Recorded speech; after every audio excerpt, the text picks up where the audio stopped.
Welcome back to the Talking Ketamine podcast. This is episode 56, Ketamine's Child. Great to be here. Today we are looking at a 2026 study by Otto and colleagues.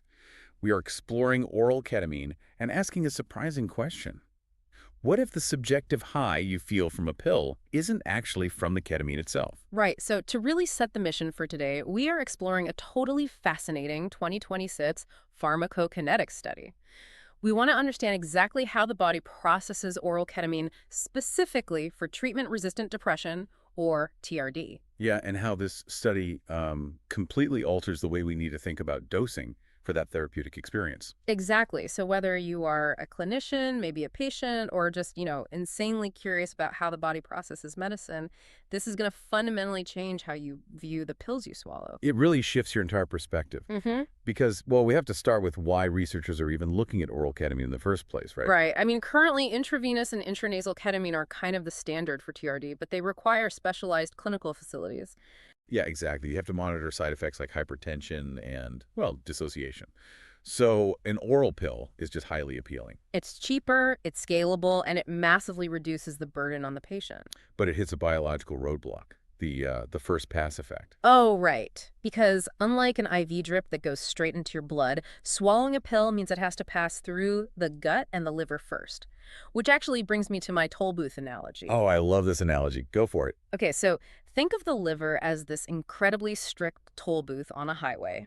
When oral ketamine passes through, the liver takes this massive toll. It really does. It's an aggressive toll. Yeah, it transforms most of the parent drug into a metabolite called S-norketamine before it ever reaches the wider bloodstream. Right. It metabolizes the drug extensively. It uses specific enzymes, primarily CYP2B6 and CYP3A4, to do this. So it's literally taking the original drug and chopping it up. Exactly. And the result is that when you take ketamine orally, you end up with very low levels of actual ketamine in your system. Wait, so hardly any of the original drug survives? Almost none, but you get incredibly high levels of its child, basically, the S-norketamine. Wow. So because the liver alters the chemical profile so drastically, does this change the actual therapeutic experience for the patient? Well, to figure that out, we have to look at the visual analog scale, or the VAS, specifically the metric for feeling high. The psychotomimetic effects, things like dissociation and altered perception. Yeah, and many experts believe that experiencing these subjective effects is absolutely essential for the drug to deliver its antidepressant benefits for TRD. Right, the psychological journey is tied to the neurological reset. Exactly. So here is the massive aha moment from the study. They used pharmacokinetic-Pharmacodynamic modeling, or PKPD modeling. Okay, PKPD modeling. What did it actually show? It showed that after an IV drip, the original ketamine drives the high.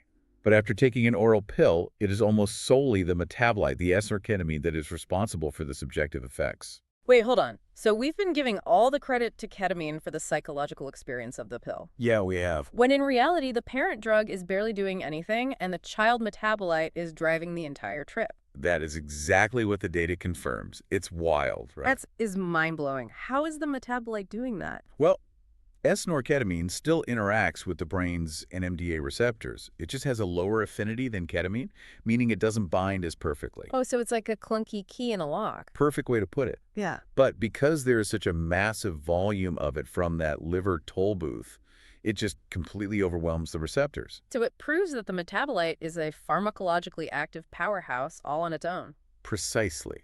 But now that we know what causes the high, we have to look at the data to see if patients are actually getting enough of it. Right. Because if it's a clunky key, you need a lot of them. Right. What did the researchers compare? They compared healthy participants receiving a standard IV dose, which was 0.4 milligrams per kilogram over 40 minutes. Okay, so that's the baseline. And they compared that to oral doses. Yeah, against two oral doses.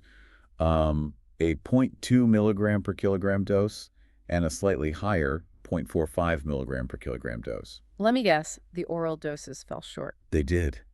The studied oral doses did not create the necessary subjective effects to match the IV experience. That is a major problem for treating TRD. Huge problem.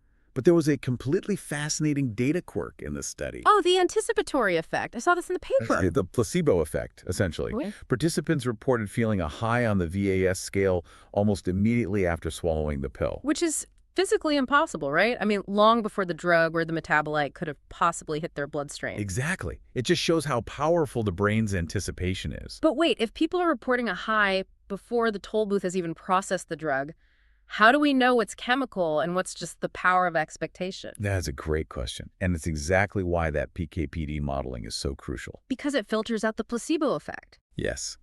The mathematical models filter the psychological noise out to show the actual chemical peak. And the actual peak from the metabolite was still too low at the 0.45 milligram per kilogram dose. Right. So since the standard oral doses are failing to replicate the necessary ID experience, how do we fix the problem? I mean, we have to use this new mathematical model, right? Yeah, the study used its PKPD model to run simulations. Just to figure out how to successfully increase the subjective effects. Exactly. To match the proven antidepressant experience of an IV drip, the model shows patients need a significantly higher oral dose. How much higher are we talking? The target oral dose identified by the simulation is approximately 1.0 milligrams per kilogram. Wow.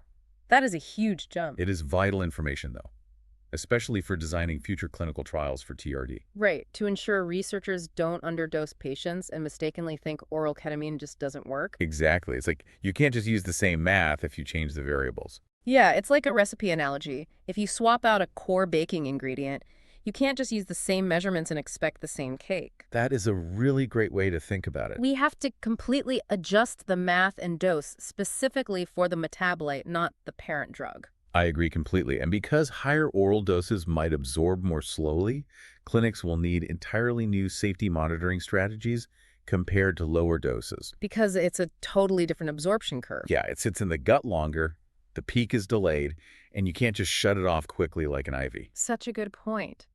You know, before we sign off, I want to leave you with a mind-bending concept to mull over. Oh, I like where this is going. Well, if the body transforms this medicine so profoundly that the child does the heavy lifting, what about other psychiatric medications you might take? That is a really unsettling thought. Right. Are you actually experiencing the drug written on the prescription bottle?